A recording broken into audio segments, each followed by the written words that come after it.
Sarap talaga awitan ng Lord. Amen. Grabe, di ba? So parang naramdaman niyo po ba yung God is so. intensity, yung bigat po ba ng alam niyo po yun, yung pagpagsamba. Katulad ng nasabi ko kanina mga kapatid, we're not promoting any politics here, hindi kami nagpo-promote ng religion, but what we are promoting, ang pinopromote namin dito is just Jesus Christ. No? So, sa mga, yan, welcome uli sa inyong mga bago na first time na naka-attend. At naniniwala po ako na ito po ay hindi aksidente para sa inyo. Bagkus ang Panginoon po ay itinawag tayo. Tinawag kayo kasi ang Panginoon ay si Jesus, sobrang mahal na mahal ka, di ba? So parang ayaw niya na ikaw ay mawala sa Kanya. No? Kasi mahal ka ng Diyos eh, di ba? So parang minsan iniisip natin, akala natin na broken hearted ako, iniwan ako ng jowa ko, or di ba? So parang ganyan yung iniisip natin, iniwalayan ako ng asawa ko, yung anak ko, kung sa mga magulang, iniwan ako ng anak ko, ganito ginawa sa akin ng anak ko. O whatever your situation, mga kapatid, ang importante right now ay nandito ka at marinig mo para sa itong mensahe na ito, ngayong hapon na ito. Ang mensahe natin na pinamagatang The Answer for a Lonely Heart. Ayan, The Answer for a Lonely Heart. Katulad ng sinabi ni Jace kanina, parang sino ba yung mga nalungkot? I mean, nag-Valentine's, tapos wala kang binigyan ng bulaklak. Di ba? So parang, buti ako, nakapagbigay na ako. Nakapagbigay na ako, color blue. Oo. At ni-research pa kung bakit color blue. Di ba? So, baka may ibig sabihin eh, di ba? Parang, di ba, pagka sinabi mong red yung binigay mo, ganito yung ibig sabihin. Pag sinabi mong white, ganito yung ibig sabihin ng rose.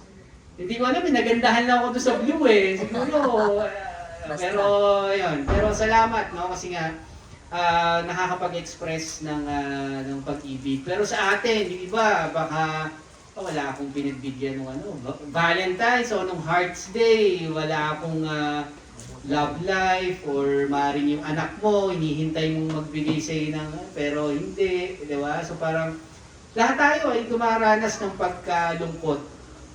No? Na sigurado naman yung bawat isa sa atin ay nalungkot. Pero ang tanong na sasagutin natin ngayong hapong ito ay ano nga ba ang sagot sa malungkot na puso? Yung iba akala nila, pagka marami akong babae, oo, masaya na ako niyan. Happy na ako niyan. Oo. Kaya nga may kantang sana, dalawa ang puso ko. Diba? Kaso, hindi po pwede, di ba? Kasi isa lang ang puso natin. So by the way, before we start, no,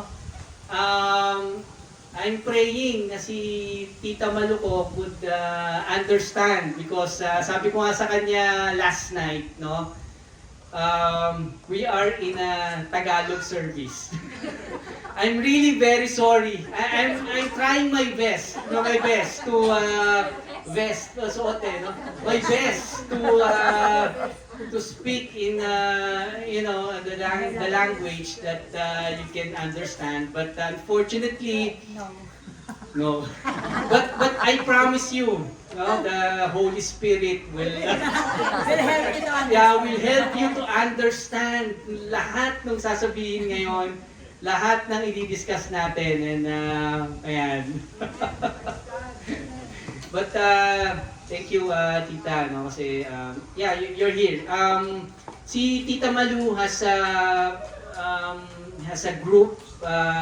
She's leading with her husband, a small group, no, on their house, no. So parang once a month they gathered, ganyan. So parang they're leading a small group sa kanilang bahay.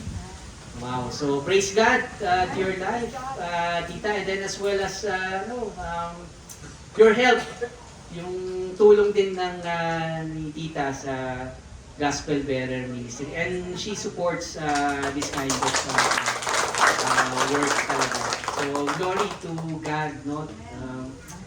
Tayo naman, kahit nasa Amerika, kahit na nasaan, magkakapatid tayo.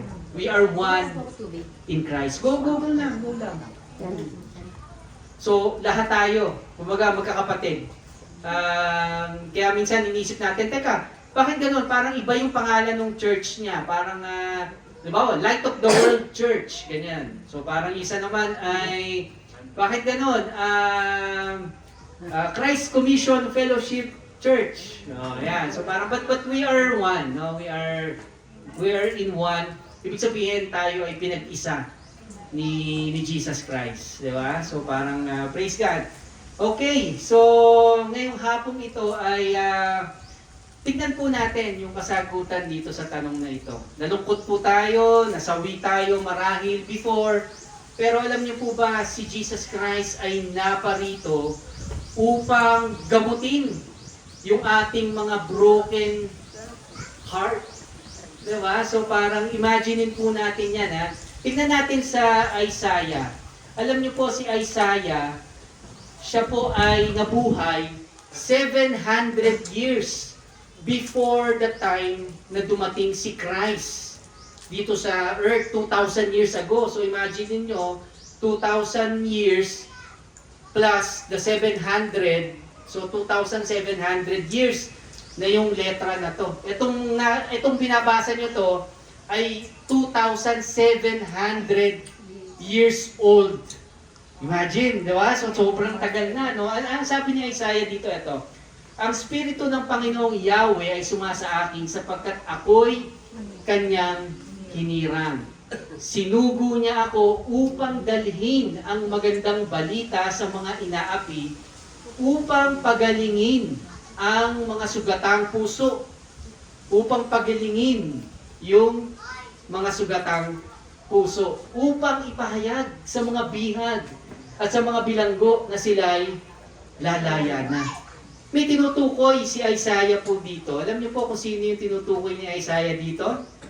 Si Jesus. Sino yung nagsasabi nito? Kasi binanggit ni Isaiah 700 years before na dumating si Christ.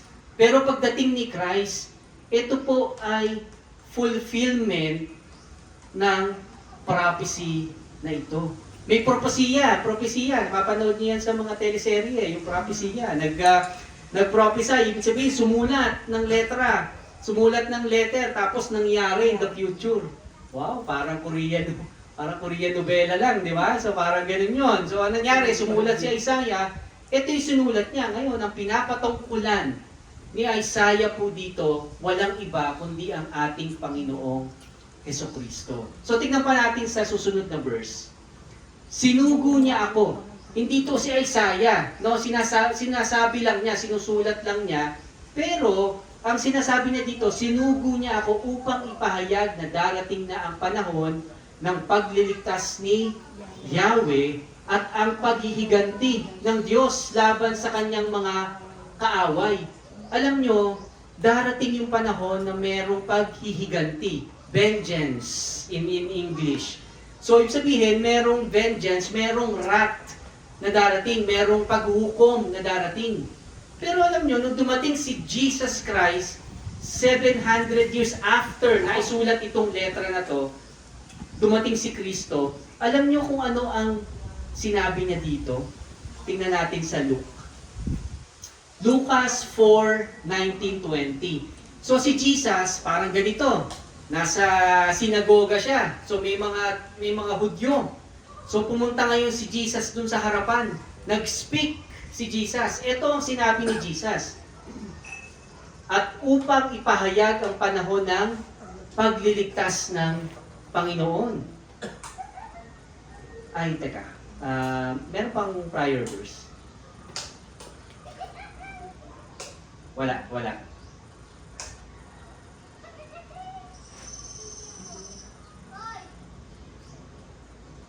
Wala, hindi siguro.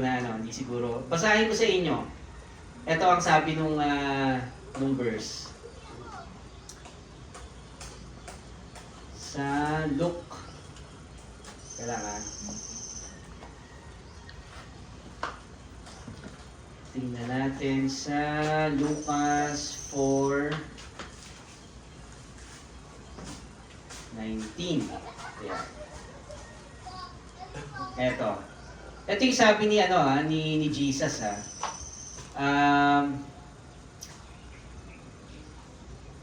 So pumunta si Jesus sa Nazaret, ang bayan kung saan siya lumaki. Okay, so doon siya nagturo. Gaya ng kanyang nakaugalian, pumasok siya sa isang sinagoga. So pagpupulong, parang ganito. At siya ay nagpahayag. No? Tumayo siya upang bumasa ng kasulatan. So nagbasa si Jesus ng kasulatan. Ito yung binasa niya. At ibinigay sa kanya ang aklat ni Propeta Isaiah. Binuksan niya ito sa dakong kinasusulatan ng ganito. Sabi ni Isaiah, ang Espiritu ng Panginoon ay sumasa akin, sapagkat hinirang niya ako upang ipangaral sa mga mahihirap ang magandang balita. Tapos, eto na yung kasunod. At upang ipahayag ang panahon ng pagliligtas ng Panginoon. Tapos, anong ginawa ni Jesus? Tingnan natin sa verse 20. Inirolyo niya uli yung kasulatan. Pero, doon sa Isaiah, mayroon siyang binigay na judgment. So, ibig sabihin, ngayon, since nirolyo na ni Jesus Christ yung kasulatan, so ibig sabihin, tayo ay nasa panahon ng biyaya. Amen. Amen. So imagine niyo right now, wala pang judgment. So right now, lahat tayo tinatawag papunta sa Panginoon. So ibig sabihin, meron tayong opportunity right now na lumapit sa Panginoon. So ang tanong, paano yan, Pastor, kung ako ay makasalanan? So ito po yung ministeryo ng Gospel Bearer Ministry. Palapitin po yung makasalanan kay Jesus. Kasi ang relihiyon, sasabihin po sa atin, bago ka lumapit kay Jesus, sa Diyos, kailangan malinis ka muna. Ito nga yung lagi kong sinasabi. Paano ka lalapit sa CR nang ikaw ay malinis na? So, sabihin, hindi mo kailangang mag-CR, maligo, kung ikaw ay malinis na. The reason why nalalapit ka sa CR ay upang ikaw ay maligo. No? Take a bath, di ba, dun sa CR. Di ba, maglinis. Pero, you know what? Jesus cleansed us. Di ba, nilinis na tayo ng kanyang dugo. That's why, nirolyo na ito pabalik. And yung judgment ay hindi mo na binigay. Huminto yung time clock ng Lord. So, ibig sabihin yung judgment ay hindi pa sa ngayon. Dahil merong judgment in the future, so right now, anong gagawin namin? Kung hindi pala under ng judgment, accept the love of Christ. Accept natin. Diba kasi ino-offer sa atin yan.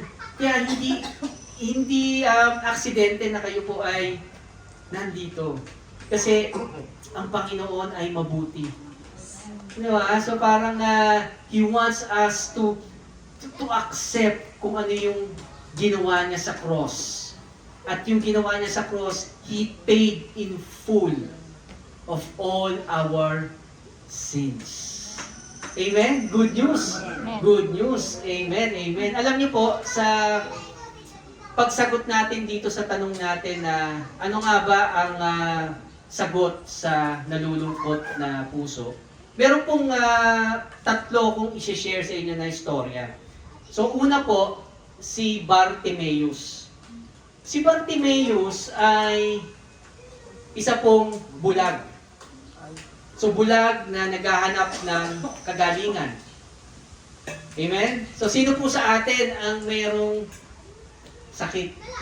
Mga kapatid, ang Panginoon po ay nagpapagaling. Amen? Hindi po siya yung nagbibigay ng sakit. May mga nagtuturo po ngayon na ang Diyos daw po nagbibigay ng sakit. So, mali po yun. Wala po tayong mababasa na ang Diyos ang nagbigay ng sakit.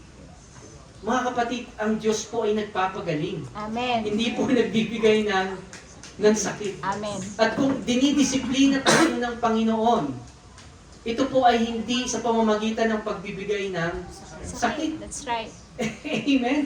Kaya, importante po yung narinig natin na ito po ay tama. Kasi the moment na mali po yung ating napapakinggan, mali rin po yung ating Paniniwalaan. naipapamuhay. Amen? So, tingnan po natin dito sa istorya ni Bartimeo sa Mark chapter 10 verse 46. Sabi dito, dumating si Jesus sa Jericho nang papaalis na siya kasama ang kanyang mga lagad at marami pang iba. May nadaanan silang isang bulag na nakaupo sa tabi ng daan at namamalimos. Siya si Bartimeo na anak ni Timeo. Mga kapatid, yung Jericho, tingnan po muna natin yung Jericho. Jericho is located in Israel. So, this is the first place, yung unang lugar na sinakop nila Joshua. Si Joshua po ay successor ni Moses. So after ni Moses, kilala niyo si Moses, di ba? Yung nagati ng dagat, tama, di ba? So parang after nun, ang naging successor niya ay si Joshua. Si Joshua ang nag-conquer ng Jericho. So may mga giants doon eh. Tapos parang yung iba natakot na, teka, mga giants to. Di ba? Parang paano natin to tatalunin? Yun ang storya noon, nung sa Israel. Nung pagkatapos nilang lumabas sa Ehipto, papunta sila dun sa Promised Land. Tapos, pagdating nila doon, may tinurong syudad ang Diyos sa kanila na kailangan nilang i-conquer. Kailangan nilang talunin kung sino yung mga nandun. So yung iba na nakakita, they saw giants. Grabe, malalaki. Di ba, imagine mo sila Yao Ming. Di ba? So parang tapos si Nestor yung kaharap ni Yao Ming. Di ba? Ni Shaquille. Kaya si Shaquille O'Neal.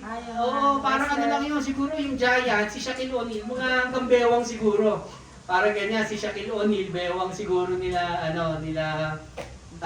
yung mga giants na yun. So imagine ganun kalalaki. Pero, si Joshua, tsaka si Caleb, ay nagpatuloy sila. Sabi nila, teka, kilala ko yung Diyos ko eh. Diba, parang, ito ay pagkain para sa amin. Sabi ni, tuloy. Okay lang. Sige. Tuloy lang, ayan. So, ngayon, tuloy po natin yung storya kay Jericho. Tinitignan lang po natin yung storya ng Jericho. Tapos, nung tumunog yung trumpeta, nagsasabi ng Panginoon, magpatunog ka dyan ng 7 beses, umikot kayo dyan 7 beses, magpa-sound ng trumpet, di ba? Na yung sa Jubilee.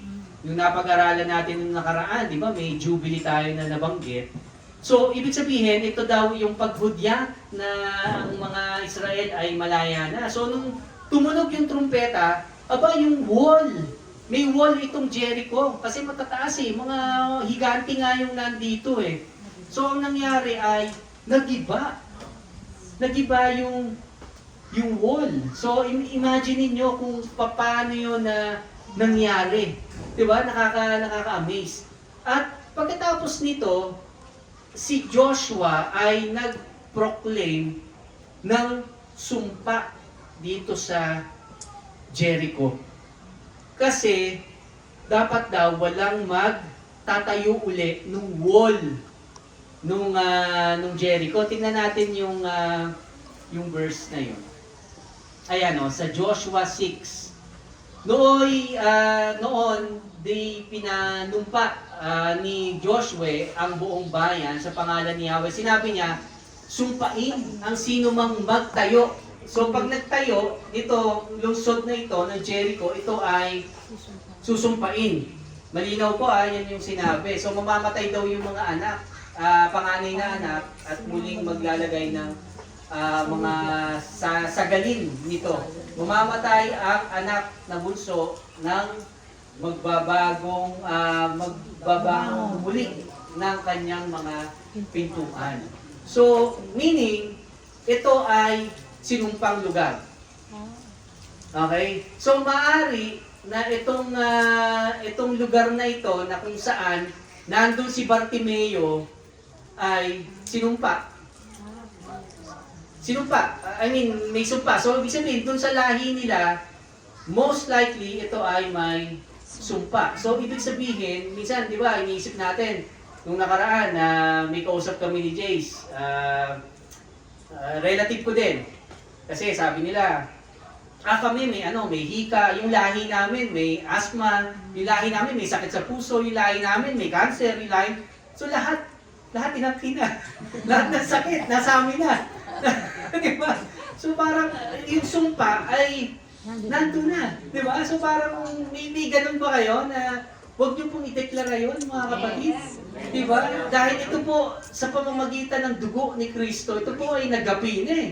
Wala ka na sa ilalim ng sumpa. Kaya kapag kami nagsasabi sa lahi mo, diabetic yan tatay mo namatay sa diabetes tatay mo namatay mga kapatid, i-rebuke niyo yun, sabihin niyo sa pangalan ng ating Panginoong Jesucristo, hindi na ako nasa ilalim ng sumpa at hindi ko tinatanggap yung sinasabi mo. Yes. Dahil naputol na doon. Amen. Diba kung ang tatay ko ay namatay sa heart attack, yung tatay ko ay namatay sa diabetes, mga kapatid, hanggang doon lang yun. Yes. Sapagkat meron kang Kristo. Amen. Amen.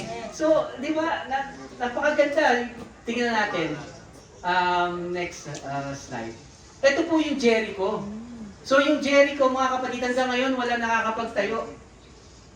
Walang, yung lugar na sa Israel, na Jericho, hanggang ngayon ganito yung.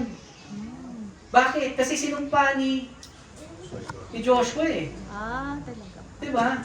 So, since then, walang nakakapagtayo. Hanggang ngayon, ganito yan. So, ngayon, si Bartimeo kanina, babalik nga doon sa kaninang verse natin kay Bartimeo. Si Bartimeo, hindi yan yung pangalan nung bulag. Kasi walang pangalan yung bulag. Okay? Walang pangalan yung bulag. Alam nyo, yung bar sa Aramaic ay anak. So, ibig sabihin, Bartimeo, anak siya ni Timeo, na tiga Jericho. So, pag sa akin, halimbawa ako, si tatay ko kasi, si June Delvin, which is wala na ngayon, namatay na siya, ang tawag sa kanya dyan sa labas, Tokwa. Kaya pag ako, tinawag nila, Bartokwa. Kasi Bartimeo, si Timeo anak. So ako, ang tawag sa tatay ko, Tokwa. So ako ay si Bartokwa. Oy, si Bartokwa. Yung sabihin nun, anak ni Tokwa. Diba? So, yun yun. Sige, tingnan natin. Tingnan natin yung storya. Ayan. Anak ni Tokwa. Nung marinig ng bulag. Anak ng Tokwa. Tokwa. Kasi hindi ko alam bakit ang Tokwa ang tawag sa tatay ko. Pero baka siguro mahilig sa Tokwa. Kasi ako rin mahilig din ako sa Tokwa. Sa lugaw, hindi ako nagbababoy. Gusto ko lang yung Tokwa. Oo. Kasi sobrang sarap. Tapos yung may suka. Nagugutom na kayo, no? Grabe. So, nang marinig ng bulag, eto na, narinig na ng bulag, na si Jesus ay parating. Kaya itong bulag ay sumigaw. Siya ng sumigaw. Kasi sumigaw siya ng sumigaw. Diba? So parang tayo, mga kapatid, kapag meron tayong kailangan, isigaw natin sa Panginoon. Amen? Diba? Kasi alam mo na ang Panginoon na hindi bingi. Diba? So parang minsan sa atin, ayaw nating humingi . Dahil nga sa relihiyon, nasasabihin ng relihiyon, bago ka lumapit sa Diyos, kailangan malinis ka muna. So ito po ay atin pong na-debunk na, di ba? So lumalapit ka sa Panginoon dahil ikaw ay makasalanan at dahil ang Panginoon namatay para sa iyo, yung dugo na dumanak sa krus ng Kalbaryo, ito yung nagbayad sa ating mga kasalanan. At dahil doon, pwede ka nang lumapit sa si Jesus. Amen. Diba? So yun yung basihan po natin. Ang basihan po natin ay Biblia. Hindi po dahil sinabi ni Bar Tokwa or ni sinong bar yan, anak ni ganito, ganyan. So parang sumigaw. Pwede tayong lumapit sa Panginoon. Ang sabi niya, mahabag po kayo sa akin. Next verse. Pinagsabihan siya ng mga taong naroon upang tumahimik. So, imagine niyo kahit pinapatahimik na tong bulag na to, ha? Pero dahil gusto niya ng kagalingan. Dahil gusto, ngayon, kapatid, gusto mo ba ng kagalingan? Or ayaw mo na lang? Sasabihin mo, hindi na totoo, hindi na nagpapagaling ang Diyos ngayon. Sabi nung pastor namin dun, pagtiisan namin yung sakit namin. Diba? Mamatay kami sa sakit namin. Kung ganyan po yung narinig natin, nagko-contradict po sa Bible. Because the Bible is telling us that to go to Jesus. Amen. Wala ka ng ibang sakulolo. Yes. Pag ikaw ay nahihirapan, ang tanging daan ay si Jesus. Huwag yung bote. Kasi yung bote, That's right. yung bote kasi, kapag ito ay naubos na, di ba, anong gagawin mo sa bote? Wala, papalong mo na lang siya sa ulo mo, di ba, para makatulog ka. Kasi wala ka ng pera pambili. Di ba, gagawin mo, bibili ka na naman ng, di ba, ng iinumin mo. So, para mabilis kang malasing, ipalong mo na lang sa ulo mo yung bote, tinakatipid ka pa, di ba? So parang, hindi, ang dami nating, ang daming sideways, mga kapatid ng mundo right now. No. Hindi kita titignan, Nestor. Ito yun, nagkano lang ako, alam ko, hindi kita pinapatamaan. Okay, hindi kita pinapatamaan. So, ngunit lalo pa siyang sumigaw. Kapag ka pinipigilan tayo, di ba, ganyan yung tendency natin, sigaw tayo na sigaw, lalo tayong nagpupumiglas. Di ba, parang si David, pag sinaway mo yan, lalo yung mamulit, ganyan, kasi sinasaway mo. So, mga kapatid, tingnan natin itong susunod na verse. Ito yung maganda eh. Tumigil si Jesus doon sa istorya na to. Tumigil si Jesus nung narinig niya yung sigaw ni Bartimeo. Mga kapatid, merong istorya pa kay Joshua na kung saan yung araw pinahinto ng Panginoon. Nangyari yan. And it is scientifically proven na nung time yon, ilang libong taon na, yung araw ay huminto. So hindi po ito basta-basta kwento lang. Mga kapatid, nung natatalo sa digmaan, sina Joshua, sila po ay humingi, lumapit sa Panginoon. At ang sabi nila, Panginoon, pahintuin mo ang araw. Nandyan ba sa verse natin? Ito noong araw na ang mga Israelita ay pinagtagumpay ni Yahweh laban sa mga Amoreo. Yan yung mga kaaway ng Israelita. Nakipag-usap si Joshua kay Yahweh. Nakipag-usap. Tingnan po niyo yan, ha? So, pwede tayong makipag-usap right now kay Yahweh. Di ba? Sabihin mo kung anong problema mo. May problema ako sa taong ito eh. Huwag mo suntukin yung tao na yun. Sabihin mo may problema ka sa tao na yun at Diyos ang gagawa ng solusyon. Amen. So, ito ang sinabi niya. Sabi ni Joshua, huminto ka araw sa tapat ng Gibeon at ikaw rin buwan. Yung buwan, ha? Sa libis ng Ayalon. Mga kapatid, ito po ay nangyari.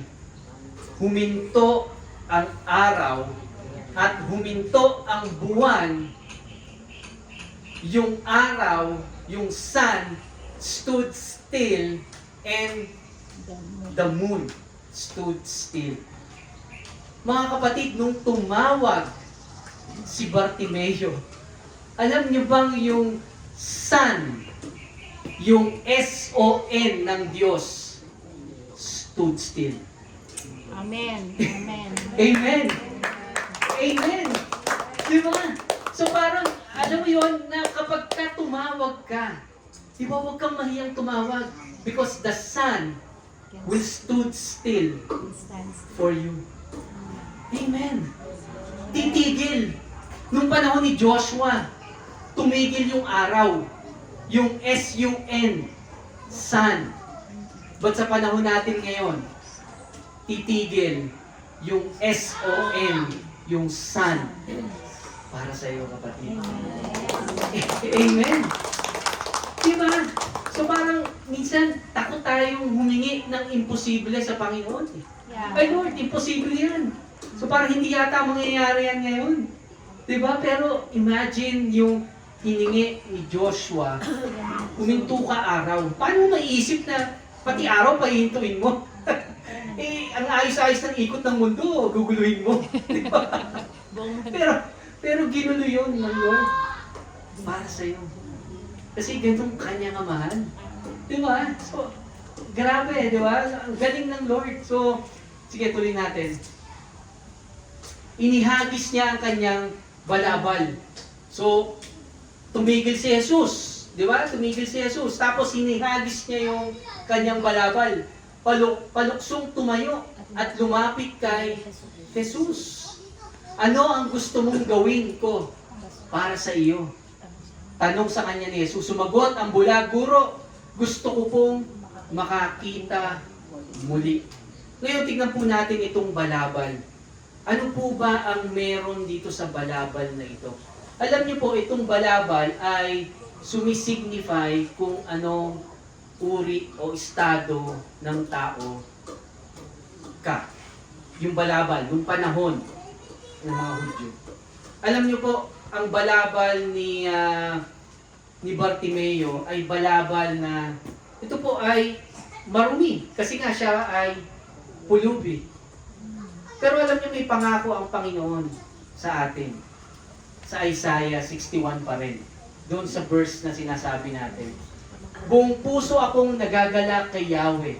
Dahil sa Diyos ako'y magpupuri sapagkat sinuotan niya ako ng damit ng kaligtasan at balabal ng katuwiran.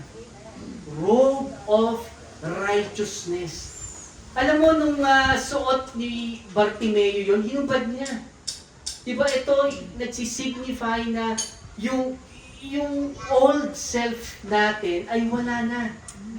Dahil nung lumapit siya kay Kristo, sabi ng Biblia, He is now a new creation. Behold, the old thing has gone. The old self has gone. Wala na po yung luma ng pagkatao. Kaya nung lumapit si Bartimeo kay Jesus, ito po ang tanong ni Jesus. Balik na natin doon sa kanina. Ang tanong ni Jesus, gusto mo bang, gusto mong gawin ko para sa iyo? Minsan ang Panginoon ay alam niya kung ano ang kailangan mo. Pero ang tanong, bakit pa ba natin kailangan sabihin sa Panginoon?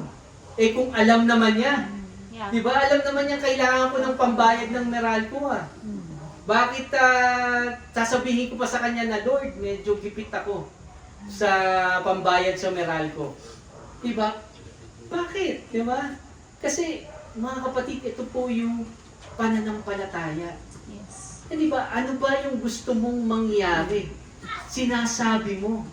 Diba sabi nga sa Proverbs, life and death is in the power of your tongue. Kung ano yung sinasabi mo, yun yung nangyayari sa iyo. Kaya kapatid, hindi tayo nagsasalita ng basta-basta, na masama. Bagkus, ang tanong sa atin, anong gusto mong mangyari sa iyo? Ay, gusto ko pong gumaling. Yeah. Diba? Ay, gusto ko po ganito, maging successful po ako sa aking ginagawa.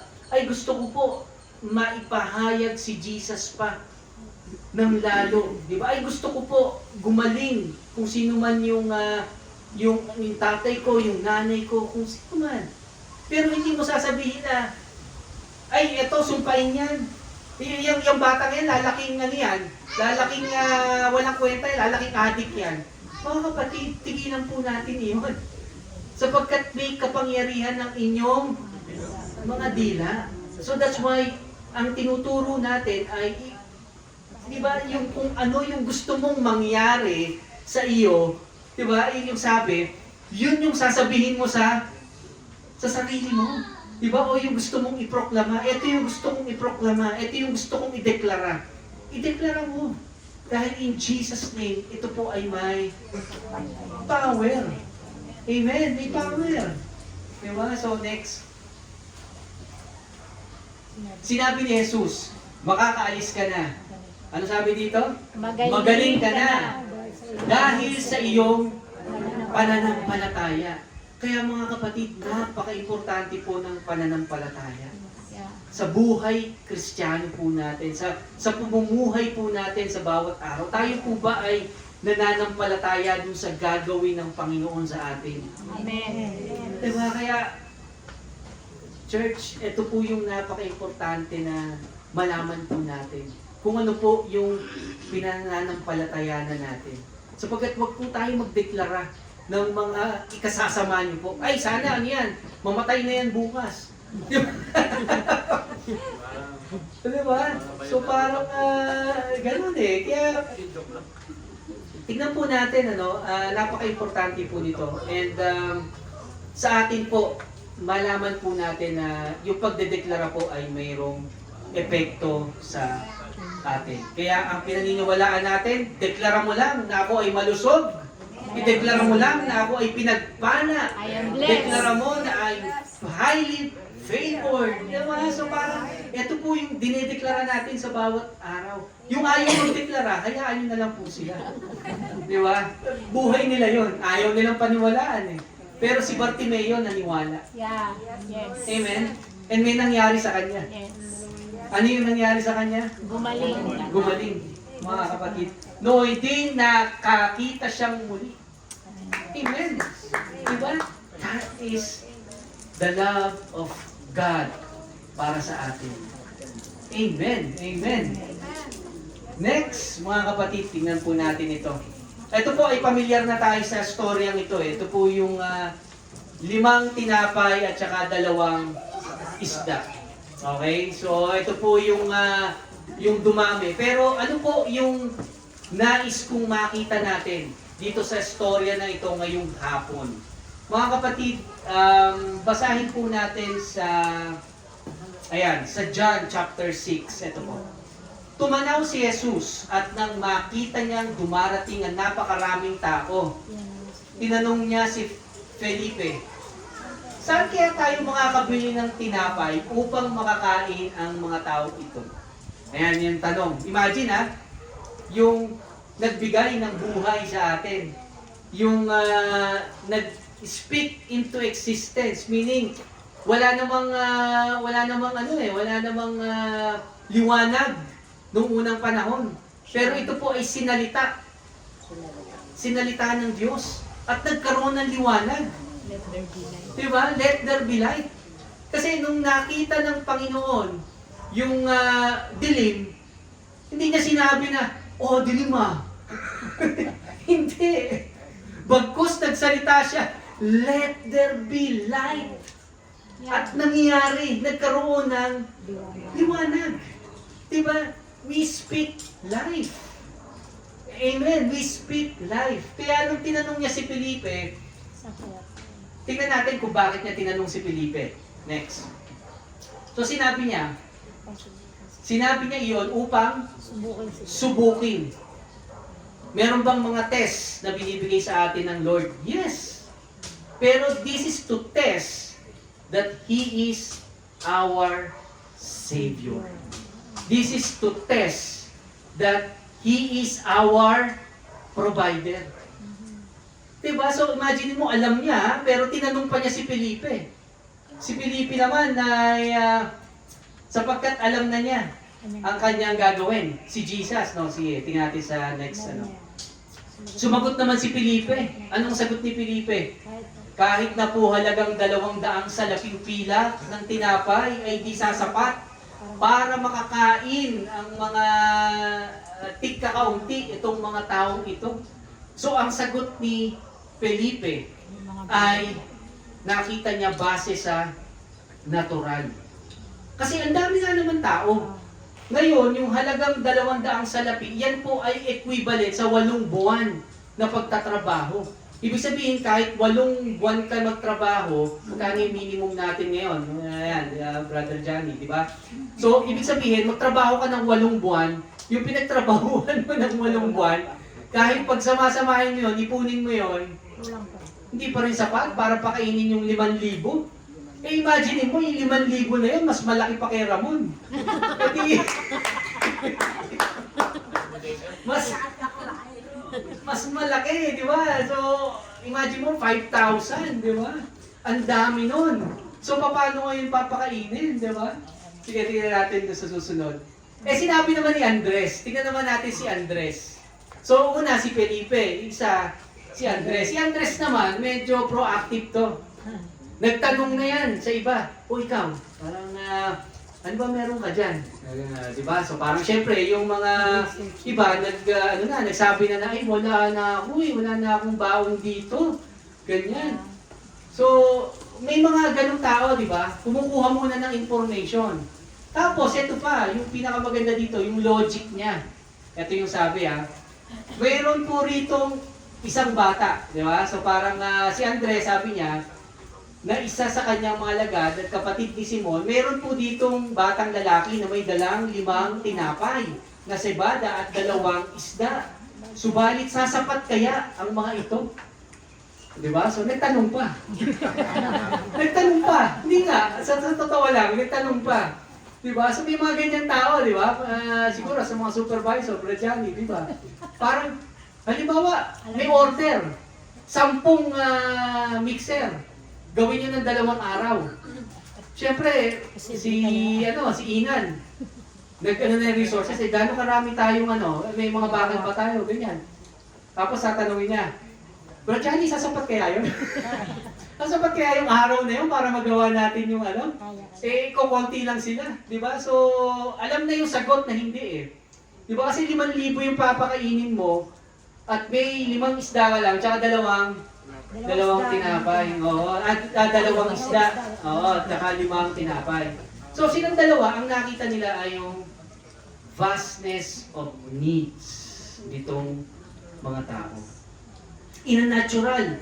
Ang makikita mo lang talaga yung pangangailangan Kasi hindi mo nakikita yung may kasama kang kaya ng supernatural beyond dun sa iyong iniisip. So imagine mo, nakikita mo lang yung kung ano yung capacity na meron ka ngayon. Pero ang hindi nakikita ni Andres at saka ni Felipe ay yung kayang gawin ng Panginoon. Diba? So parang ganun din tayo sa buhay natin mga kapatid. Parang minsan na nakikita natin, teka, yung sahod ko ganito Tapos yung babayaran ko ganun Diba? So parang ang hirap i-assess nun, di ba? So parang, paano magkakasya?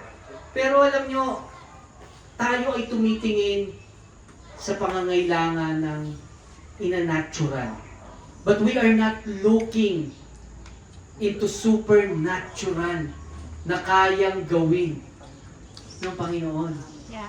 Amen. That's why maraming mga mananampalataya ngayon, maraming mga Kristiyano ngayon, ang namumuhay na sila ay nandun sa talunan na pwesto.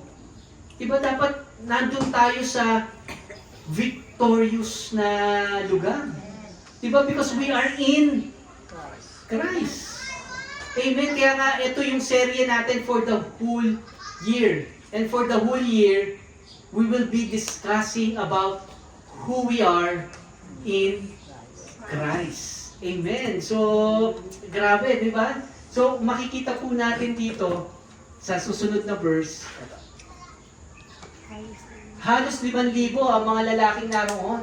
Sinabi niya sa kanyang mga alagad, paupuin ninyo ang mga tao ng 5,000 upo. Marami sa atin, mga kapatid, ang hindi nakaka-receive.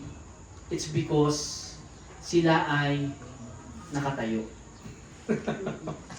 Alam niyo kung bakit nakatayo? Kasi marami sa atin, alam niyo yung pag ang posisyon niyo ay nakatayo, aligaga ka, di ba? So parang, teka, ako to eh. Ako to, kailangan ko itong gawin, kailangan ko itong tapusin. Naku, yung anak ko, walang ano yan, hindi mo maaasahan yan, ganyan. Lalo di asawa ko. So, paano mo maaasahan na maglaba yan, magluto yan, hindi yan magluluto, ganyan. So, syempre, lahat na-overwhelm ka. Di ba? Na-overwhelm ka doon sa demand ng buhay. Pero ang hindi mo nakikita, kapatid, yung supply na meron sa iyo. Amen? So, marami sa atin na nabubuhay sa demand eh. Demand ng buhay. Diba? So, parang, teka, nakita mo yung vastness of needs. Nakita mo yung sobrang dami ng kailangan gawin. Ito yung demand sa iyo. So, hindi mo na nakita yung nagsusupply sa iyo. Amen. Amen. So, mga kapatid, ano ang posture natin dapat upang tayo ay maka-receive? Tama. Amen. Tayo ay maupo. Diba? So parang ibig sabihin ba nito? Sasabihin ni Nestor kay Brother Johnny, Brother Johnny, sabi ni Pastor, maupo na lang kami. Hindi po gano'n. Hindi po ibig sabihin na hindi ka na magtatrabaho. Ang sinasabi natin dito ay yung iyong espiritu, yung iyong kalooban ay payapa, yung iyong inner man, di ba? Ito ay nakaupo in the presence of our Lord Jesus Christ. Di ba? So parang kahit na anong bagyo yung dumating, di ba minsan ang bigat ng buhay, ang daming demands, ganyan, ang daming demands ni nanay, ang daming demands ni misis. So parang, pero alam mo yun, Puro misis ah. Puro misis ang Puro misis ba? sample lang. Pero alam mo yun, gumagaan. Mamaya siya sa akin. Kasi alam mo na you are seated Yes. in Christ. Amen. Ito po yung posisyon ng mga Kristiyano. Dapat laging nakaupo. Ready to receive God's blessing. Ready to receive God's favor. Mga kapatid, ito yung posture, ito yung gesture ng isang Kristiyano. Amen. Dahil kung ikaw ay aligaga, yung spirito mo, ako, teka, ang dami mong wino-worry sa buhay. Mga kapatid, hindi ka makaka-receive sa Panginoon. At kaya maraming mga Kristiyano ang talunan. Kasi nga, they are not receiving from our Lord Jesus Christ. Amen. Nakukuha po ba? Nakukuha. Amen. Sige, tingnan natin sa susunod. Pinaupo nga nila ang lahat. Kinuha ni Jesus ang 5 tinapay at 2 isda. Tumingin sa langit. Nagpasalamat sa Diyos. Pinaghati-hati niya ang mga tinapay at isda at binigay sa kanyang mga alagad upang ipamahagi sa mga tao. So nung nakaupo na, sino yung unang pinagbigyan ni Jesus? Hindi ba't yung mga alagad? Di ba? Tsaka yung mga nakaupo, syempre. Pero yung alagad. Di ba? So imagine ninyo, kayo, na unang nakaka-receive right now ng word na ito. Mga kapatid, kayo yung magpapasa ng word na ito sa ibang tao na kailangan nyo rin maupo ka. Masyado ka nagugulumihanan sa mundo. Masyado ka nagugulumihanan sa mga problema mo. Maupo ka. Merong Diyos na nagmamahal sa iyo. Kapatid, kaya tayo nagtitipon-tipon so that we will be able to receive from God. Dahil yung word ng God, wag mo lang hayaan na yung katawan mo, yung physical mo, yung kumain. That's why you are here. Kaya ka nandito, it's because you are also feeding your spirit. Mga kapatid, meron kang spiritu. Amen. So, ibig sabihin, dapat pakainin mo rin to. The reason why na minsan ay parang malungkot ka, parang depressed ka, is because of your spirit. Why? Because hindi nakaka-feed ng tama yung iyong spirit. That's why you are blessed, mga kapatid, sapagkat nandito ka. Hindi lang spirit ang papakain natin ngayon, kundi pati physical. Mamaya may palabok. Wow, amen. So, nakuha po. That's why it is very important for us na makapakinig ng salita ng Diyos, magbasa ng salita ng Diyos, because this is the only way God can communicate. Ito yung way lang ng Panginoon na to communicate sa atin kung ano yung naisin niya para sa kanyang mga anak. Diba? Kaya, kung ready ka na mag-receive, diba? Sit down, listen, diba? Receive the word, diba? Yung sinasabi ng Panginoon sa iyo, and for sure, diba? Merong nakalaan na provision ang Panginoon para sa iyo. Amen. Amen, diba? Praise God. Sige, tuloy natin. Nang makakain na ang mga tao, sinabi ni Jesus sa mga alagad, ipunin ninyo ang lumabis ng di masayang. May pang Sharon. Mga kapatid. Diba? May pang Sharon pa. Imagine mo, kanina, pinoproblema ni Felipe kung saan siya kukuha. Diba? At si Andres naman, nagtanong-tanong pa sa mga tao, most likely, pero doon pa rin sa bata, kumuha. Eto nga di ba? Imagine niyo bata pa yung nagbigay. Malamang maraming tinanong si Andres noon na mga seniors. No? Pero sa yung bata talaga nagbigay. It goes to show na yung mga tumatanda na kumukunat. Ayaw na magbigay, mga kapatid. Siguro meron yung iba doon, may bakang tinapay Pero nung nakita nila, ang daming tao, nako. Di ba, parang, teka, hindi na ako magbibigay. Akin na to, baka magutom ako. So, hindi na ako magbibigay. Pero yung bata, di ba, nagbigay. So, parang, praise God. Kasi, di ba, merong dalawang tinapay, merong 5 tinapay at merong 2 isda. So, mga kapatid, ano ang meron right now sa buhay mo? Diba? You can give it to the Lord. And for sure, siksik, lig-lig, at tumaapaw, mga kapatid. That's why, when, diba, yung nag-share ka, yung nagbibigay ka sa Panginoon, walang problema kasi alam mo na ang Panginoon ay kaya niyang i-multiply. Yes. Diba? Yung oras na nawala ngayon sa'yo, yung imagine mo, parang, teka, pupunta ako doon di ba Sunday na nga lang yung day off ko, or alam mo yung time ko yung para sa pamilya ko, tapos pupunta pa ako dito. Pero alam niyo mga kapatid, pag nasa Panginoon, kaya nga niyang patigilin yung araw Diba? What more? Diba yung time niya para sa iyong pamilya na hindi niya patigilin yung araw? Diba? So parang minsan nangihinayang tayo na, teka, attend ako ng church, parang sayang yung oras ko kasi, di ba, ano siya kumbaga, makakabawas pa dun sa oras ko. Pero alam nyo, ang Panginoon, kaya niyang i-multiply lahat. Hindi lang yung provision, but He can also multiply your time, your strength, mga kapatid. Di ba, hindi nasasayang lahat kapag binigay natin sa Panginoon. Amen, amen, di ba? So parang ipunin ninyo ang lumabis. Grabe, ang dami. Sige, next verse. Tingnan natin. Ganoon nga ang ginawa nila at nakaupo sila nakapuno sila ng 12 kain. Alam niyo po sa Hebrew, ang 12, ang ibig sabihin po niyan ay kumpleto. Wow. Yes, amen. So, ibig sabihin, kay Kristo, kumpleto ka. Mga kapatid, di ba? Puro lapis, grabe. Di ba? Ang dami, 12 kain. Yung sinaron. So, pero alam nyo, etong ibig sabihin yan Yung 12 na yan, it speak of completeness. Kumpleto. Kaya kapag ikaw ay nasa Panginoon, ikaw ay kumpleto. Amen. Di ba? Wala ka nang hahanapin pa. Sapagkat sobra-sobra. ang biyaya ng Panginoon sa atin. Next. Ito yung pangatlo, si Samaritan woman. Okay, so ito yung babae na ikinatagpo ng Panginoon. So bakit ko sinabing ikinatagpo? Wala namang messenger nung araw para sila ay magkita doon sa isang lugar na yon.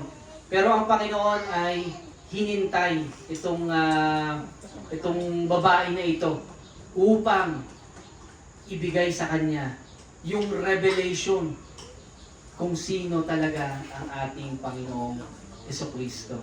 Diba? So parang nakita natin yung mga broken-hearted. So una, diba, si Bartimeo. Broken-hearted siya kasi grabe, may sakit. Diba? So parang kasalanan ko ba na nandiyan ako, tiga Jericho ako na may sunumpayang lugar na yan at ako ay may sakit. Diba?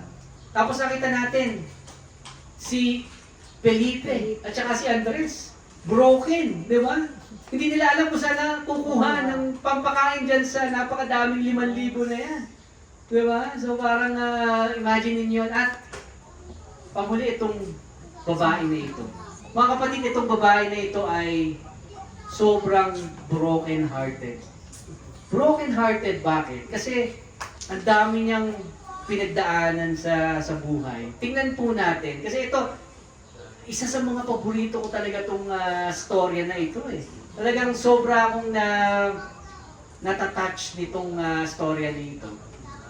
Sa John chapter 4, sabi dito, nabalitaan ng Pariseo na si Jesus ay mas maraming nahikayat na maging alagad at nabautismuhan kaysa kay John the Baptist. So nalaman ito ng Panginoon. Kaya, sa next verse, bagaman hindi si Jesus mismo ang nabautismo, kundi ang kanyang mga alagad, kaya umalis siya sa Judea at bumalik sa Galilee. So kailangan niya ngayong mag-travel, no, from Judea to Galilee. Ito po.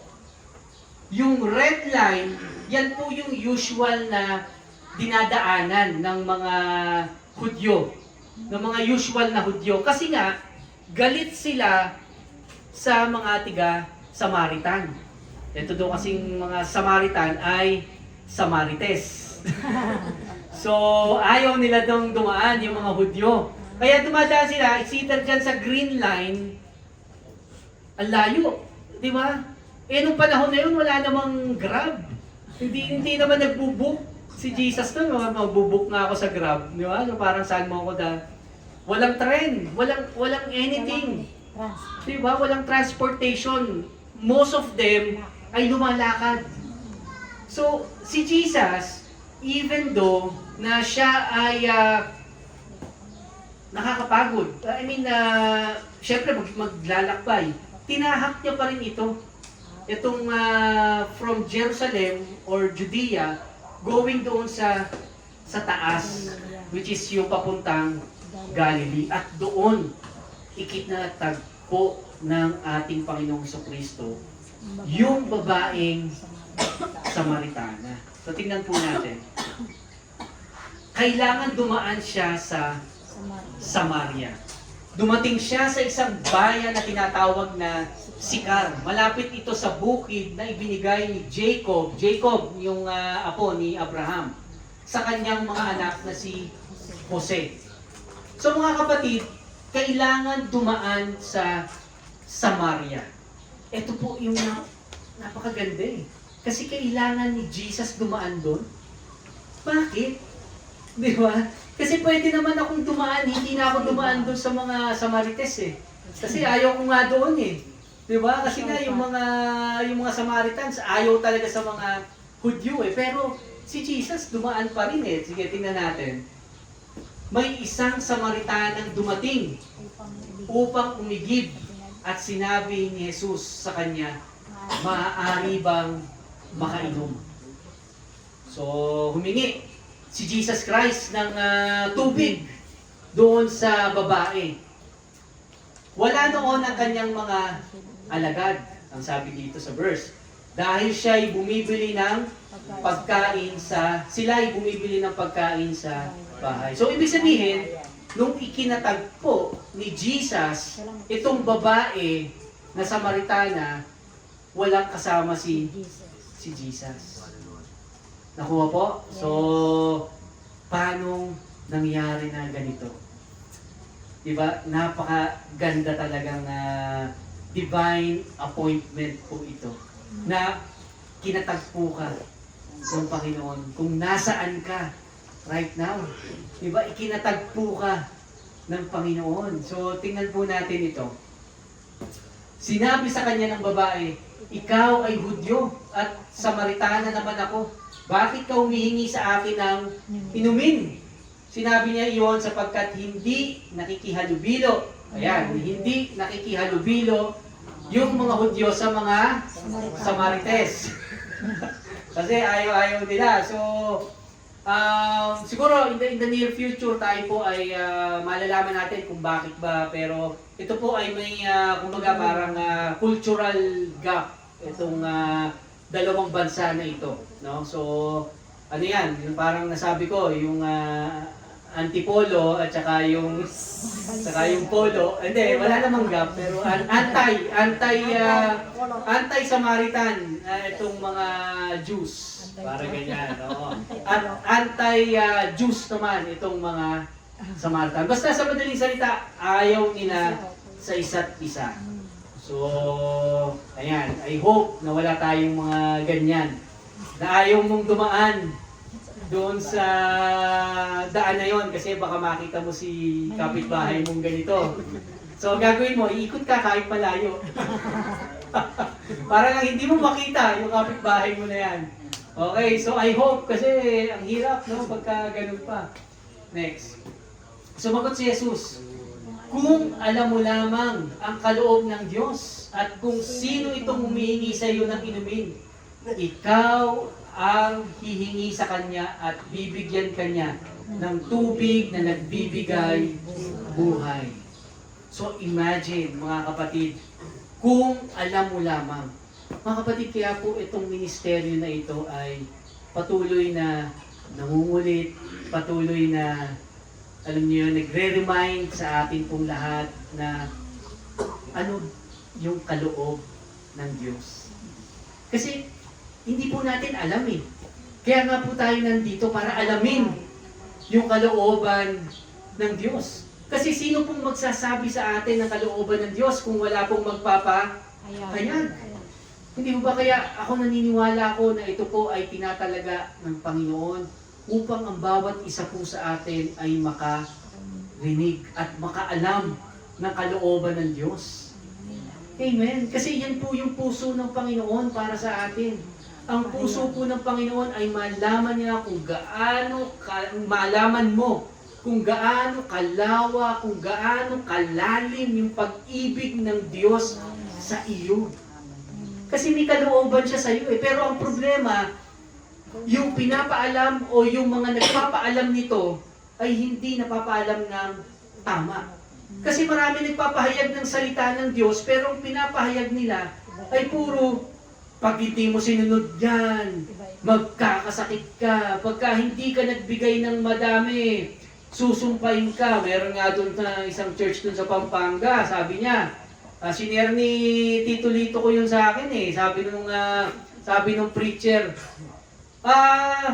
o ikaw Joan, ha? Ano yan? 20-20 yung bigay? Ganyan. Diba? Ano to? Diba? Parang ginagano niya yung mga church member niya. Diba? Sasagutin niya ang gano'n. O ikaw, Joen, Gis, ano to? Diba nagkokotse ka? Di ba may pang-gasolina ka? Tapos wala kang pang-church? Wala kang pambigay dito? Kapal ng mukha mo. Yeah, he's telling that to his congregation, mga kapatid, if we are doing or we are hearing this kind of preaching, mga kapatid, takbo tayo dun. Let's get away from that church, di ba? Because they're not preaching the grace of God. Di ba? They're just there to condemn magkano yung binigay mo, magkano yung binigay. Parang puro pera-pera na lang, mga kapatid. But That's not the gospel, mga kapatid. So, mga kapatid, kung alam mo lang, ang sabi ni Jesus, yung kalooban ng Diyos. So, mga kapatid, pinapaalam natin yung kalooban ng Diyos. Dahil ang kalooban niya sa iyo ay pagalingin ka, mga kapatid. Dahil ang kalooban ng Diyos sa iyo ay ikaw ay bigyan ng favor, mga kapatid. Dahil ang kalooban ng Diyos sa iyo ay ikaw ay i-bless. Tingnan yan, lahat po yan ay may Bible verses. I mean, kahit sa istorya lang na po na to, walang lumapit kay Jesus. Napahiya. Napahiya. Di ba? I mean, lahat ng lumapit kay Jesus, pinagaling niya. Amen. Di ba? Parang lahat ng kahit na sino, mga kapatid na lumapit nung panahon ni Jesus, ito ay pinagaling niya, ito ay pinakain niya, mga kapatid. So what more pa kaya tayo? Di ba? Sabi ni Jesus, kung may mga ibon, Yes. di ba, ay napapakain ng aking Ama, how much more value ikaw doon sa mga ibon. Amen. You are valuable, mga kapatid, sa mata ng Diyos. Sige, tingnan natin to. Sinabi ng babae, Ginoo, bigyan po ninyo ako ng tubig na iyan. Upang hindi na ako mauhaw. Ni pumarito pa upang sumalok muli. Mga kapatid, itong babaeng ito ay tinitignan pa rin niya, actually, yung kanyang physical na pangangailangan. Pero ang Panginoon po ay higit pa sa physical yung ino-offer sa atin. Pagkus yung spiritual na tubig na ito na kung saan hindi ka na mauuhaw. Diba? Kaya ka nauuhaw kasi nga yung spirito mo uhaw eh. Diba? The moment na yung spirito mo ay uhaw, syempre ito ay laging naghahanap ng mga bagay na hindi nagpapasaya sa'yo. Diba? So parang pero kung ikaw ay satisfied kay Jesus, yung in-offer niya, mga kapatid, grabe, parang kahit na anong meron ka, kahit na ano yung katatayuan mo ngayon, hindi mo na yung titignan eh. Kasi tinitignan mo si Jesus. Pero tingnan natin itong babaeng ito, ang iniisip pa rin niya ay yung physical needs. So hindi na raw siya mauhaw. Pero bago natin maintindihan ito, mga kapatid, that's why kailangan nating maging totoo. Alam niyo yung hypocrite. Alam niyo yung the word hypocrite. Ang hypocrite meaning nag-act ka, nagpapanggap. Yeah, that's the right term. Nagpapanggap ka. Kunwari mabait. Diba? Kaya nga may kanta, Santong Kabayo.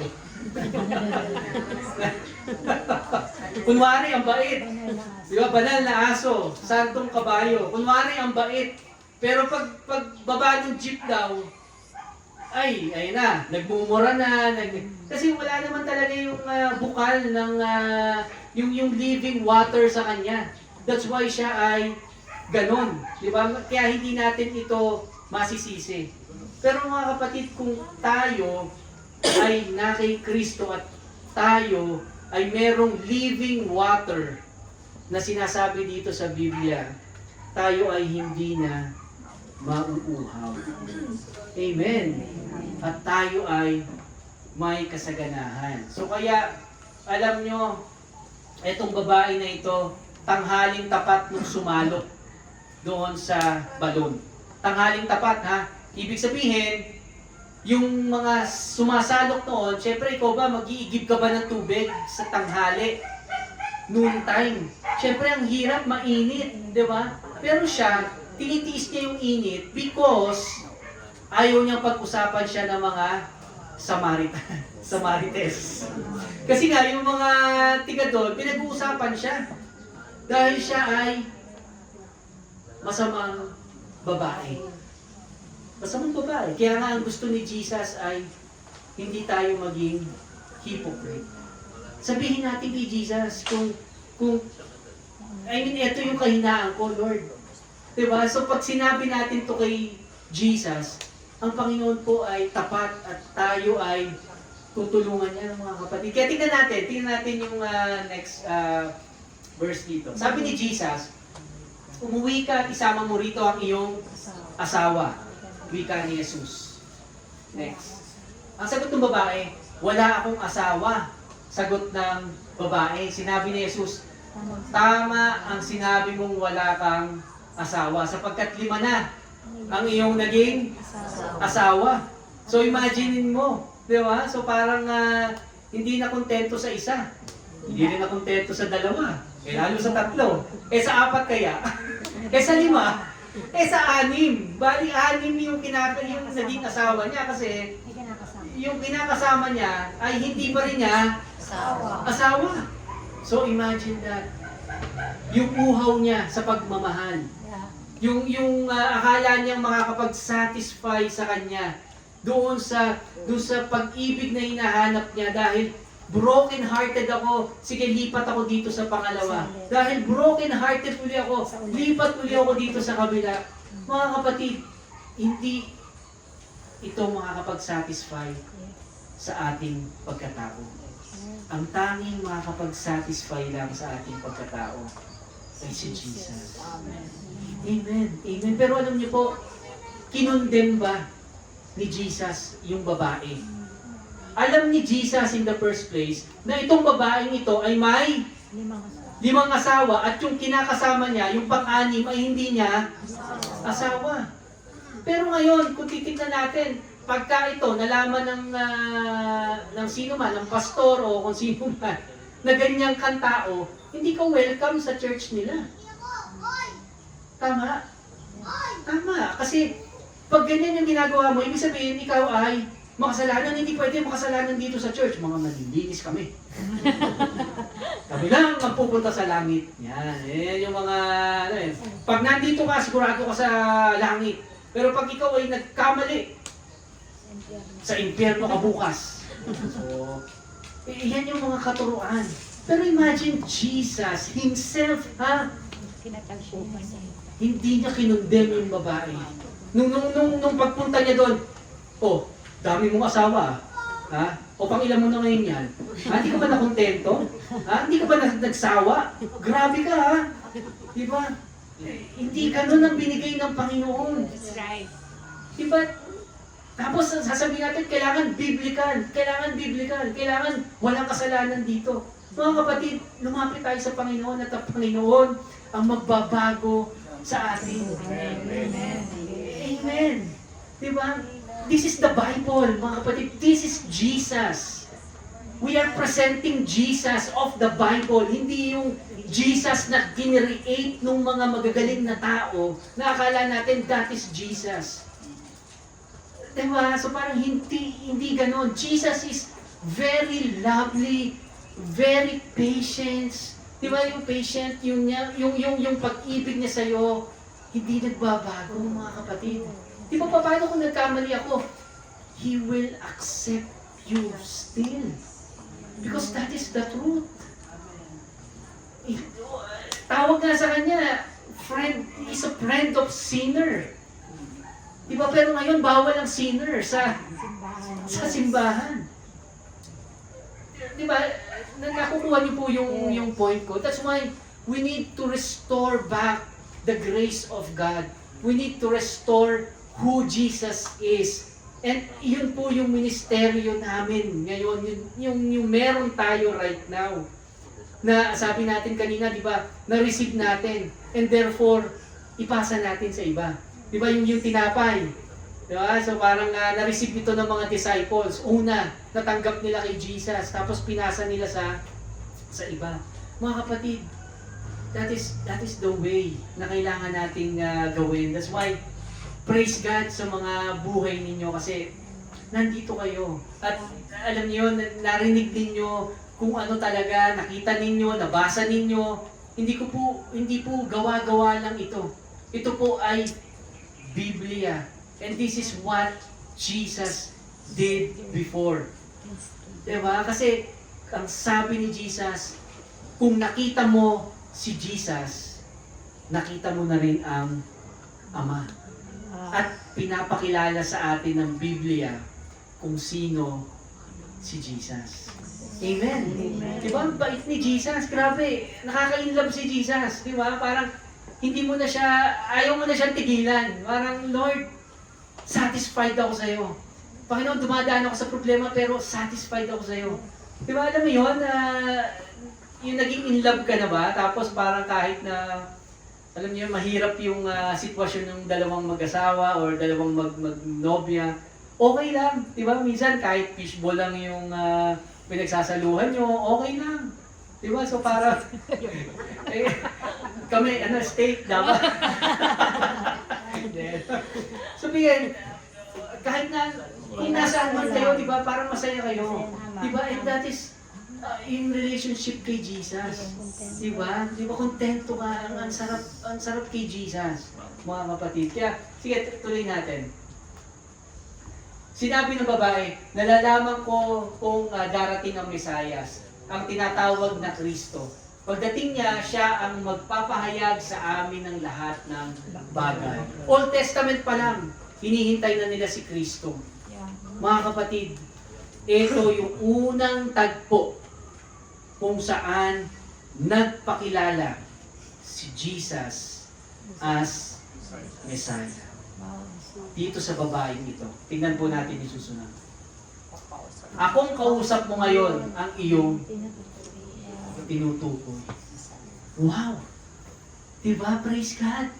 Saan nagpakilala si Jesus? Doon sa makasalanan. Doon sa anim. Yung jowa. Diba? Dito nagpakilala ang Diyos. Hindi siya nagpakilala doon sa King Nicodemus. Si Nicodemus, pare. Sobrang taas ang tingin sa sarili. Kaya paglapit ni Nicodemus sa kanya, you must be born again. Sabi ni Jesus. Paglapit ni Nicodemus kay Jesus, nirebuke na agad, di ba? So parang, you must be born again. Yun ang sagot kagad. Pero, eto, di ba? Binigyan ni Jesus ng pagmamahal. Di ba? So parang, ang ganda, mga kapatid. Kaya, gusto ko po itong storyang ito eh. Kaya kung tutuloy po natin, anong nangyari dun sa babae? Tingnan natin. Iniwan ng babae ang kanyang banga. Imagine mo, pumunta ka doon para sumalok ng tubig. Tapos kung ano yung pakay mo, iniwan mo. Di ba? Kumbaga parang kang nagpunta ng palengke, bumili ka ng mga isda, ganyan, tapos na-meet mo si Jesus, tapos iniwan mo na yung mga isda. Pumunta ka na sa, pabalik sa bahay mo, tumantuwa ka, kasi na-meet mo si Jesus.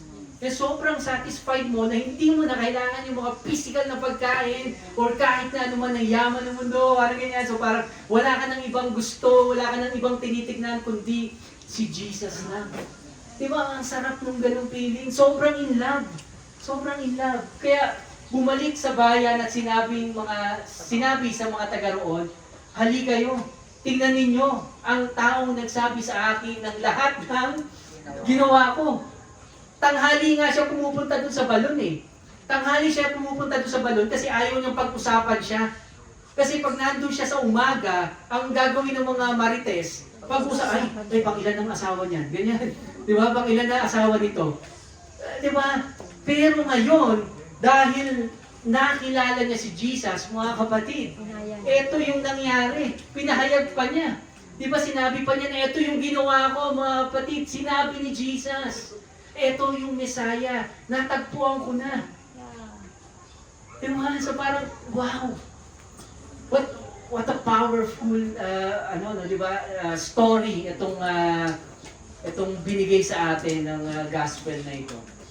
Siya na kaya ang Kristo. Amen. Nagpakilala si Jesus sa kanya. Sige, tingnan po natin. Samantala, makilang ulit na sinabi ng mga alagad kay Jesus. So, si Jesus naiwan dun sa may balon. Okay, yung babae, nagtatakbo na. Dahil sa sobrang tuwa, iniwan na nga yung tumbig niya, di ba? So, naiwan dun si Jesus. Samantala, makilang ulit na sinabi ng mga alagad kay Jesus. Nalalaman. Imagine si Jesus busog. Bakit siya busog? Kasi nakausap niya yung babae doon sa balon. Yung Samaritanang babae nakausap niya. So, ibig sabihin, the more na tayo ay nag-take kay Jesus, the more na busog ang ating Panginoong Jesucristo. Amen. Kaya ano ang dapat natin gawin? Take some more, mga kapatid. Take kay Jesus. Kailangan ko nito, Lord. Take some more. Kailangan ko ng provision para dito. Take some more. Huwag tayong mangimi, huwag tayong mahiya sa Panginoon sapagkat He is very much willing. Amen. Amen. Diba? So parang hindi ka na mag-worry because you know who Jesus is. Alam mo na the more na nag-take ka sa Kanya, siya ay lalong na-energize. Diba? Yung iba pagka tayo, di ba, pagka nagbigay tayo ng, yung ganito, ayan, nag-counseling ka, nagbigay ka ng payo sa iba, ikaw yung napapagod eh. Di ba? Pero si Jesus, iba. The more na nagte-take tayo kay Jesus, the more na lumalakas palalo si Jesus. Di ba? So, ano pang gagawin natin? Di take some more. Amen. Kuha lang ng kuha kay Jesus. Because He is willing, mga kapatid. He is willing.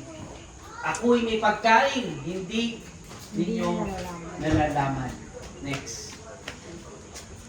Life application, mga kapatid. Number 1. Huwag matakot tumingi ng imposibleng bagay sa Ama natin. Amen. Si Joshua, humiling. Sabi niya, pahintuin mo yung araw. Pero, ano ba ang ginawa? Di ba? Nangyari. Imposible. So sa panahon natin ngayon, humingi tayo. The next, tingnan natin si Kristo sa mga pangangailangan mo. Maraming demand ang buhay. Pero kung makikita natin si Kristo, di ba? Amen. Alam mo na ang sagot sa iyong pangangailangan ay si Jesus. And then last, makipag-usap ka kay Jesus. Talk to Jesus. I mean, if you have any concerns, any problem, you can come to Him boldly. And you can tell Him, pwede mong sabihin sa Diyos lahat ng nararamdaman mo. Because He cares for you. Amen. Amen. Diba? Ganda. Grabe. Sige, tingnan natin. Next. So, ang tanong, ano ang sagot sa ating malungkot na puso? Nalulungkot ka ba kasi kulang ang provision? Nalulungkot ka ba dahil meron kang karamdaman, mga kapatid? Nalulungkot ka ba dahil iniwang ka ng jowa mo? Mga kapatid, ang sagot for a lonely heart is to be alone with Jesus. Amen. Amen. Amen. Ayan ang sagot sa nalulungkot na puso. At ang ating big idea, tingnan po natin, in Christ, hindi na ako broken-hearted. Amen. Di ba? So, sino pang broken-hearted? Wala na. Amen. Dahil kay Kristo, kung ikaw ay na kay Kristo, hindi ka na broken-hearted. Kasi, He was able to heal you completely. Amen. Amen. Mga kapatid, ito po si Jesus nung time na pinako po siya. Alam niyo po, may centurion na tumusok nung kanyang tagiliran. At doon sa pagtusok na yon, merong lumabas na tubig sa kanyang tagiliran. So, alam niyo mga kapatid, nung time na yan ay dumanak din yung dugo and at the same time dumanak din yung tubig. Alam niyo, medically proven that this could happen doon sa taong sobrang broken-hearted. You know that condition? That condition is called pericardial effusion. It is a medical term. pericardial effusion. So this happens yung nagkakaroon ng tubig. No, nagkakaroon ng tubig dahil na-rupture yung nagkaroon ng rupture doon sa puso. So ito po ay nangyayari sa sobrang pressure. At ito rin po ay nangyayari dahil sobrang stress yung isang tao na yung nagkaroon ng ganitong condition. The reason why na merong tubig is because Jesus Christ died broken-hearted. Nakita niyo po yun? Parang, imagine that na sobrang broken-hearted yung Panginoon natin. Yung dinanas niya sa krus ng Kalbaryo ay di po biro eh. Di ba? Pero, He endured the cross. He endured the cross just for me. He endured the cross just to let me know that He was broken-hearted to set me free. Amen? I mean, the reason why na siya ay broken-hearted is because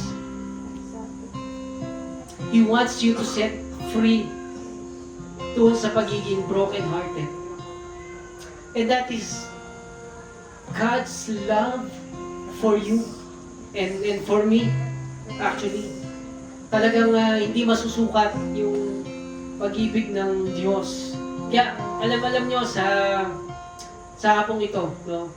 I hope na nakita natin yung Jesus in the Bible. And not just a storytelling, but rather it is God na kung sino siya in our everyday lives, mga kapatid. And this is Jesus. Ito yung sinasabi ng Bible.